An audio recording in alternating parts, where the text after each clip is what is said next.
Api batin, ujian hidup, dan titik balik weton pahing. Menurut primbon Jawa, tidak semua orang yang kuat terlihat kuat dari luar, dan tidak semua yang terlihat tenang benar-benar damai di dalam.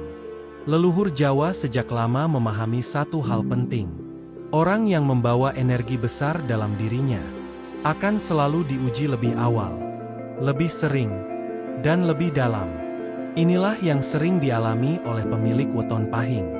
Banyak orang pahing bertanya dalam diam, "Kenapa hidupku seperti selalu diuji? Kenapa jalan terasa lebih berat dibanding orang lain? Kenapa setelah satu masalah selesai, masalah lain datang lagi?" Menurut primbon Jawa, itu bukan karena orang pahing kurang beruntung, melainkan karena daya hidupnya terlalu kuat untuk dibiarkan tanpa tempaan. Assalamualaikum warahmatullahi wabarakatuh. Sugeng rawuh sedulur kabeh di Memowa. Ruang di mana kita tidak sekadar membahas nasib, tetapi membaca makna di balik perjalanan hidup. Api batin weton pahing dan alasan mengapa hidupnya tidak pernah biasa. Weton pahing dikenal membawa unsur panas dan dorongan besar. Orang pahing jarang puas dengan setengah jalan. Jika sudah melangkah, ia ingin tuntas. Jika sudah berjuang, ia ingin hasil. Namun disinilah letak ujiannya. Api yang besar tidak bisa langsung diberi tanggung jawab besar. Ia harus dijinakkan, diatur, dan diarahkan. Primbon Jawa menyebut proses ini sebagai ngasah geni, mengasah api agar menjadi cahaya, bukan kobaran yang membakar diri sendiri. Karena itu, hidup orang pahing sering dipenuhi situasi yang memaksa mereka belajar menahan diri, belajar sabar, belajar diam, belajar menerima tanpa kehilangan harga diri. Ujian pertama, merasa selalu sendirian meski tidak sendiri. Banyak pemilik weton pahing merasakan hal yang sama, dikelilingi orang, tetapi merasa sendiri. Menurut primbon, ini bukan karena orang lain menjauh, melainkan karena batin orang pahing sering berjalan lebih cepat dibanding lingkungannya. Ia melihat lebih dulu, merasakan lebih dalam, memikirkan lebih jauh. Akibatnya, tidak semua orang bisa memahami isi hatinya. Dan dari sinilah rasa sepi itu muncul. Leluhur mengingatkan, kesepian bukan selalu hukuman. Kadang ia adalah ruang agar seseorang belajar berdiri tanpa sandaran. Ujian kedua, jatuh bukan karena lemah, tapi karena terlalu yakin. Orang pahing memiliki keyakinan kuat pada intuisi. Jika intuisi selaras dengan batin yang tenang, ia menjadi penuntun yang luar biasa. Namun jika intuisi bercampur ego dan emosi, ia berubah menjadi keyakinan buta. Banyak orang pahing jatuh bukan karena tidak mampu, melainkan karena terlalu yakin, tanpa memberi ruang pada pertimbangan rasa. Primbon menyebut fase ini sebagai kesandung geni dewe, tersandung oleh api sendiri. Dan dari jatuh inilah, orang pahing dipaksa belajar rendah hati.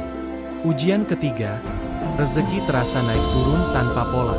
Ada masa ketika rezeki orang pahing mengalir deras, lalu tiba-tiba seret tanpa sebab jelas. Leluhur Jawa memaknai ini bukan sebagai hukuman, melainkan penyesuaian. Selama batin masih naik turun, rezeki belum bisa menetap. Primbon menyebutnya rezeki nyoba dalan.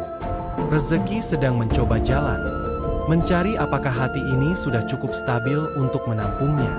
Titik balik, saat orang pahing mulai lelah melawan hidup. Titik balik orang pahing jarang datang saat mereka kuat. Ia datang saat mereka lelah melawan. Bukan menyerah, tetapi berhenti memaksa. Saat orang pahing mulai berkata dalam hati, "Aku akan berjalan pelan, tapi sadar." Disitulah perubahan besar dimulai. Api tidak dipadamkan, api diatur. Leluhur menyebut momen ini mulih ing rasa, kembali ke pusat batin. Ciri orang pahing yang sudah melewati titik balik. Setelah melewati fase ini, perubahan tidak selalu terlihat dari luar, namun sangat terasa dari dalam. Tidak lagi mudah terpancing emosi, lebih selektif memilih pertempuran, tidak ingin membuktikan apa-apa pada siapapun. Lebih nyaman berjalan pelan tapi pasti. Rezeki pun mulai berubah sifat. Bukan lagi besar tapi bocor, melainkan cukup dan menetap. Laku batin setelah titik balik. Leluhur tidak mengajarkan banyak ritual. Hanya 3 laku utama. Ngempet geni, menahan dorongan tanpa mematikan semangat. Ngemong rasa, merawat batin seperti merawat anak kecil. Sumarah ing Gusti, berserah tanpa kehilangan usaha. Ada pitutur Jawa. Geni sing kaemong dadi pepadan. Api yang dirawat akan menjadi cahaya. Penutup episode 2. Jika kamu adalah weton pahing dan merasa hidupmu penuh ujian, jangan buru-buru menyimpulkan bahwa kamu salah jalan. Bisa jadi kamu sedang ditempa agar mampu berjalan lebih jauh tanpa hancur oleh kekuatanmu sendiri. Dalam pembahasan selanjutnya di Memowa, kita akan mengurai tangan menunjuk kanan, tanda orang weton pahing sudah siap naik derajat hidup. Tangan menunjuk kanan, kenapa banyak orang pahing berhasil di usia matang, bukan muda.